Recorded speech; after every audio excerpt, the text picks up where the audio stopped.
வணக்கம் நேயர்களே, தமிழ்பைரேட்ஸ்.com வழங்கும் அமரர் கல்கியின் பொன்னியின் செல்வன் முதல் பாகம் அத்தியாயம் 21 திரை சலசலத்தது.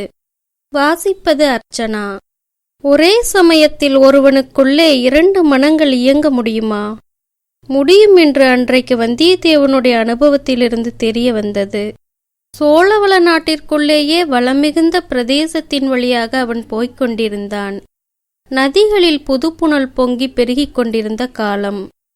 கணவாய்கள், மதகுகள், மடைகளின் வழியாக வாய்க்கால்களிலும் வயல்களிலும் குபுகுபுவென்று ஜலம் பாய்ந்து கொண்டிருந்தது.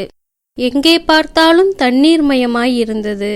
சோழ தேசத்தை வளநாடு என்றும் சோழ மன்னனை வளவன் என்றும் கூறுவது எவ்வளவு பொருத்தமானது! இப்படி எண்ணியவுடனே சோழ நாட்டுக்கும் சோழ மன்னனுக்கும் ஏற்பட்டிருந்த அபாயங்கள் அவன் நினைவுக்கு வந்தன. இந்த நிலைமையில் தன்னுடைய கடமை என்ன? இளவரசர் கரிகாலர் கொடுத்த ஓலையை மட்டும் சக்கரவர்த்தியிடம் சேர்ப்பித்துவிட்டு தன் கடமை தீர்ந்தது என்று இருந்து விடுவதா? இந்த ராஜகுல தாயாதி காய்ச்சலிலும் பூசலிலும் நாம் எதற்காக தலையிட்டுக் கொள்ள வேண்டும்? சோழ நாட்டு சிம்மாசனத்துக்கு யார் வந்தால்தான் நமக்கு என்ன? பார்க்க போனால் நம்முடைய குலத்தின் பூர்வீக பகைவர்கள்தானே இவர்கள். சோழர்களும் கங்கர்களும் வைதும்பர்களும் சேர்ந்து கொண்டுதானே வானகோபாடி ராஜ்யமே இல்லாதபடி செய்துவிட்டார்கள். இன்றைக்கு ஆதித்த கரிகாலர் நம்மிடம் அன்பாக இருந்ததினால் இந்த அநீதியெல்லாம் மறைந்து போய்விடுமா? சாச்ச, அந்த பழைய சம்பவங்களை அநீதி என்றுதான் எப்படி சொல்ல முடியும்? அரசர்கள் என்றால் ஒருவருக்கொருவர் சண்டையிடுவது இயற்கை. அதுபோலவே வெற்றியும் தோல்வியும் மாறி மாறி வருவதும் இயற்கை. வென்றவர்கள் மீது தோற்றவர்கள் கோபம் கொள்வதில் என்ன பயன்? நம்முடைய மூதாதைகள் நல்ல நிலைமையில் இருந்தபோது அவர்களும் மற்ற அரசர்களை கதிகலங்கத்தானே அடித்தார்கள். அடியோடு அழித்துவிடத்தானே பார்த்தார்கள். அது என்ன பாடல்? இதோ ஞாபகம் வந்துவிட்டது. சேனை தலையாக்கிச் செங்குருதி நீர்த்தேக்கி ஆனை மிதித்த அருஞ்சேற்றில் மானபரன் பாவேந்தர் தம் வேந்தன் வாணன் பறித்து நட்டான் மூவேந்தர் தங்கள் முடி. இப்படியெல்லாம் போர்க்களத்தில் கொடூரமான காரியங்களை நம் முன்னோர்களும் செய்திருக்கிறார்கள். போர்க்களத்தில் தோற்றவர்களின் கதி எப்போதும் அதோ கதிதான். ராமரைப் போலவும் தர்மபுத்திரரைப் போலவும் எல்லா அரசர்களும் கருணை வள்ளல்களாக இருந்துவிட முடியுமா? அப்படி அவர்கள் இருந்தபடியினால்தான் காட்டுக்கு போய் திண்டாடினார்கள். வீர புருஷர்களாயிருந்தும் வீரர்களின் துணையிருந்தும் வெகுவாக கஷ்டப்பட்டார்கள். ராஜரீகத்தில் கருணை என்பதே கூடாது. பார்க்கப்போனால் சோழ குலத்தவர்கள் சிறிது கருணையுள்ளவர்கள் என்றே சொல்ல வேண்டும். எதிரிகளையும் முடியுமானால் நண்பர்களாக்கிக் கொள்ளவே பார்க்கிறார்கள். அதற்காக குலம் விட்டு குலம் கல்யாண சம்பந்தமும் செய்து கொள்கிறார்கள். சுந்தர சோழரின் தந்தை அரிஞ்சய சோழர் வைதும்பராயன் மகளை திருமணம் செய்து கொள்ளவில்லையா? அழகுக்கு பெயர் போன அந்த கல்யாணியின் மகனாயிருப்பதினால்தான் சுந்தர சோழரும் அவருடைய மக்களும் கூட சௌந்தரியத்தில் சிறந்து விளங்குகிறார்கள். அழகி என்றதும் அந்த குடந்தை நகரத்து மங்கை அரிசிலாற்றங்கரை பெண்மணியின் நினைவு வருகிறது. நினைவு புதிதாக எங்கிருந்தோ வந்துவிடவில்லை. அவனுடைய உள்ளத்துக்குள்ளேயே கனிந்து கொண்டிருந்த நினைவுதான். வந்தியத்தேவனுடைய வெளிமனம் சோழ நாட்டின் இயற்கை வளங்களைப் பற்றியும் ராஜரீக குழப்பங்களைப் பற்றியும் எண்ணிக்கொண்டிருக்கையில் அவனுடைய உள்மனம் அந்த மங்கையினிடத்திலேயே ஈடுபட்டிருந்தது. இப்போது உள்மனம் வெளிமனம் இரண்டும் ஒத்து அம்மங்கையை குறித்து பட்டவர்த்தனமாக சிந்திக்கத் தொடங்கின. பிறகு வெளியில் எந்த அழகான இயற்கை பொருளை பார்த்தாலும் அந்த மங்கையின் அவயங்களுடன் ஒப்பிடத் தோன்றின. வழுவழுப்பான மூங்கிலை பார்த்ததும் அவளுடைய தோள்கள் நினைவு வந்தன. ஓடைகளில் மண்டி கிடந்த கோலை மலர்கள் அவளுடைய கண்களுக்கு ஊமையாயின. பங்கஜ மலர்கள் அவளுடைய தங்க முகத்துக்கு இணைதானா என்ற ஐயம் தோன்றியது. நதியோர மரங்களில் குலுங்கிக் கொண்டிருந்த மலர்களில் வண்டுகள் செய்த ரீங்காரத்தை அவள் குரலின் ஒலிக்கு ஊமை சொல்வது சரியாகுமா? இப்படியெல்லாம் கவிகள் கற்பித்திருக்கிறார்களே தவிர உண்மையில் இவையெல்லாம் எங்கே? அந்த மங்கையின் சௌந்தரியம் எங்கே? அவளுடைய திருமுகத்தை பார்த்தபோது மெய் சிலிர்த்ததே. இப்போது நினைத்து பார்க்கும்போது கூட நெஞ்சு விம்முகிறதே. இந்த பூக்களையும் வண்டுகளையும் பார்த்தால் அத்தகைய மெய் சிலிர்ப்பு உண்டாகவில்லையே. அந்த மங்கை ஜோதிடர் வீட்டில் பார்த்தவள், ஆற்றங்கரையில் பேசியவள். அவள் முகம் யாருடைய ஜாடையாயிருக்கிறது? அப்படியும் இருக்கலாமோ? பைத்தியக்காரத்தனம். ஒரு நாளும் இருக்க முடியாது. ஏன் இருக்க முடியாது? ஒருவேளை அவள் குந்தவை பிராட்டியாகவே இருக்கலாம். இலங்கை முதல் விந்திய பர்வதம் வரையில் எந்த பெண்ணரசியின் புகழ் பறந்து விரிந்து பரவியிருக்கிறதோ அவளிடம் நாம் எப்பேற்பட்ட காட்டுமிராண்டியைப் போல் நடந்து கொண்டோம். நாளைக்கு அவளிடம் எப்படி இளவரசரின் ஓலையுடனே சென்று முகத்தை காட்ட முடியும்? இப்படியாக என்னவெல்லாமோ வானத்தையும் பூமியையும் சேர்த்து எண்ணமிட்டு கொண்டு வந்தியத்தேவன் காவேரிக்கரையோடு வந்து திருவையாற்றை அடைந்தான். அந்த ஊரின் வளமும் அழகும் அவன் உள்ளத்தை கொள்ளை கொண்டன. அது திருவையாறுதானா என்று கேட்டு தெரிந்து கொண்டான். அந்த அற்புத கஷேத்திரத்தின் மகிமையை பற்றி அவன் கேள்விப்பட்டிருந்ததெல்லாம் உண்மைக்கு கொஞ்சம் குறைவாகவே தோன்றியது. மரங்கள் என்ன செழிப்பாய் வளர்ந்திருக்கின்றன! பலா மரங்களில் எவ்வளவு பெரிய பெரிய பலாக்காய்கள் தொங்குகின்றன! இந்த மாதிரி தொண்டை மண்டலத்தில் எங்கும் பார்க்கவே முடியாதுதான். ஆகா, வளமான இடங்களுக்கென்று குரங்குகள் எங்கிருந்தோ வந்து விடுகின்றன. அவை கிளைக்கு கிளை தாவுவது எவ்வளவு அழகாயிருக்கிறது! சம்பந்த பெருமான் என்ன சொல்லியிருக்கிறார்? இதோ ஞாபகம் வருகிறது. திருவையாற்று வீதி முனை அரங்கங்களில் பெண்கள் நடனமாடுகிறார்கள். அந்த ஆடலுக்கேற்ற பாடலோடு மத்தள சத்தமும் முழங்குகிறது.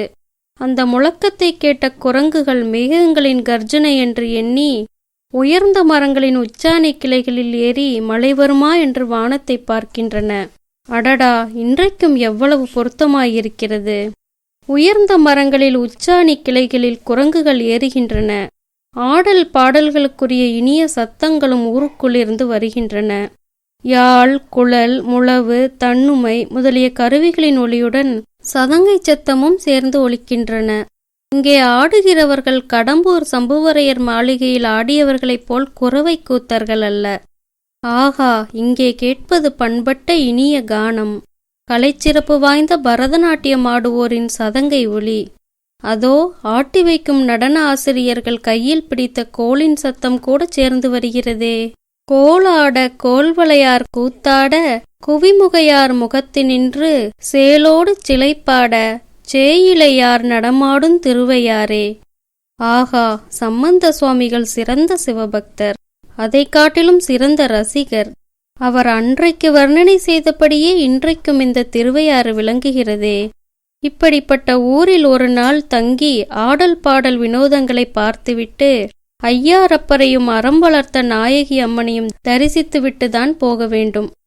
அடாடா, காவேரியின் கரையில் எத்தனை பக்தர்கள் உட்கார்ந்து அனுஷ்டானம் செய்கிறார்கள்! பட்டை பட்டையாக அவர்கள் திருநீர் அணிந்திருப்பது எவ்வளவு கலையாயிருக்கிறது! சில சமயம் ஆடல் பாடல் ஒலிகளை அமுக்கிக் கொண்டு நமச்சிவாய மந்திரத்தின் ஒலி கேட்கிறதே.